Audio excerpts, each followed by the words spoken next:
isang animal zodiac ay may kanya-kanyang lucky colors. Kung saan itong lucky colors na ito ay pwede nyong gamitin na makakadagdag sa pag-activate ng luck or swerte sa buhay ninyo. Ikaw ay napapabilang sa mga rat kung ikaw ay pinanganak sa taong 1924, 1936, 1948, 1960, 1972, 1984, 1996, 2008 at 2020. Ano ba ang mga masaswerteng kulay para sa 2026 sa iyo? Rat, sino ba ang mga rat dito? Please raise your hands. Ang mga masaswerteng kulay para sa mga rat sa taong 2026 ay kulay bughaw at kulay ginto, blue or gold. Okay, iisa-isahin natin para mas may kaalaman kayo ng mas malaliman. Ano ba ang simbolismo ng mga kulay nito batay or ayon sa feng shui? Ang kulay bughaw or kulay blue ay sumisimbolo ng pagiging kalmado, the soothing color. Ito ay nakakatulong para maibsan, mabawasan yung stress, anxiety, at nagpro-promote para mas ma-relax at maging kalmado ang iyong paligid o ikaw mismo na tao. Pangalawa, this helps to give clarity and communication, magandang komunikasyon. Ang blue kasi ay nauugnay sa throat chakra or the communication chakra na mayroon tayo na ma-enhance yung communication ability natin. Ito yung abilidad na ma-express natin yung sarili natin na mas klaro at hindi tayo nami-misunderstood ng ibang tao. Ang kulay blue din po or bughaw ay sumisimbolo ng pagtitiwala, trust, and loyalty. Kaya naman, kung napapansin ninyo, kadalasan ng mga banks, okay? Ginagamit nila, hindi ko nababanggitin, but you know, there are banks who are making use of, or ang flagship color nila, yung branding nila ay kulay blue. Maraming negosyo actually ang gumagamit ng kulay blue. Trust and loyalty. Tiwala, okay? Andun yung tiwala. Pera kasi yan eh.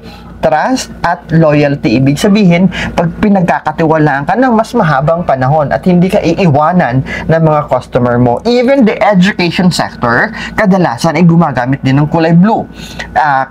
Ito'y ina-associate, ulitin ko, sa pagtitiwala, sa loyalty, and wisdom. Kaya naman yung mga academic institutions from schools, colleges, universities, and even training centers are making use of blue. Mga diploma holder, ginagamit nila sa kulay blue. Yung mga logo ng mga institusyon, ng mga paaralan at mga academic related na mga institusyon ay may hinahalong kulay blue because of the wisdom or knowledge na nakaugnay sa kulay na ito, na nagiging popular po ang kulay blue for business, personal, and relationship color. Ang blue din po ay sumisimbolo bilang proteksyon and paglago sa aspetong spiritual ng isang tao. Lalong-lalo na the darker shade of blue. Paano natin gagamitin ng kulay blue, mga rat, ngayong 2026? Pwede natin itong gamitin sa silid tulugan. The soft blue or the powder blue na shade can promote relaxation. Kaya naman, makaka-improve ito ang inyong tulog. So, you can make use of your pillowcases, okay? You can make use of your pillowcases na powder blue or light blue o di naman cortina or accent sa kwarto na yan para mas maging masarap ang tulog, mahimbing ang tulog at makapagpahinga kayo. Yun. And you have to balance iwasan din natin na masobrahan na super blue na lang talaga lahat from the wall paint to the bed sheet to the pillowcase hanggang sa floor rug, puro na lang talaga blue. No. Consider nabalansehin natin kasi it will create a very destructive na impact kung talagang hindi mababalanse the 5 elements. Gold. Ano naman ang simbolismo ng ginto sa feng shui? Ito ay sumisimbolo ng kayamanan at aspetong pagtatagumpay natin. Tagumpay sa aspeto ng pera, propesyon at hanap buhay. If you are going to remember, pag dumarating ang bagong taon, Naka-integrate talaga yan. Makintab na balot, wrapper na makintab na kulay gold, yung angpao na pinamimigay natin, the red envelope na may naka-imprint na kulay gold, because associated kasi ng kulay ginto ay abundance, kasaganahan, kayamanan, at magandang kinabukasan, good fortune. Another, ayon sa Feng Shui, ito din ay connected sa tagumpay at achievement. 'Di ba? Ang medalya na sinasabit sa nagtatagumpay ay kulay gold. Yung trophy na binibigay sa mga patimpalak ay kulay gold din, 'di ba? So it's associated with achievement and success, recognition and prestige. At ang kulay gold naman ay nauugnay din sa warm and energy.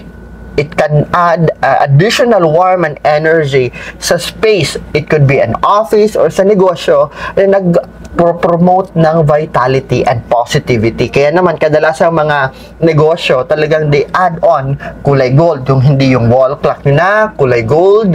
Yung reception desk nila, may naka-integrate na mga figurines dyan na kulay ginto. Same as well with color blue, color gold is also linked with spiritual growth, enlightenment, and higher consciousness. Paano natin magagamit ang kulay gold? May integrate sa pang-araw-araw na buhay ang kulay ginto. We can place gold objects such as gold coins, gold na vases sa southeast area ng ating tahanan o ng ating opisina to attract wealth and prosperity.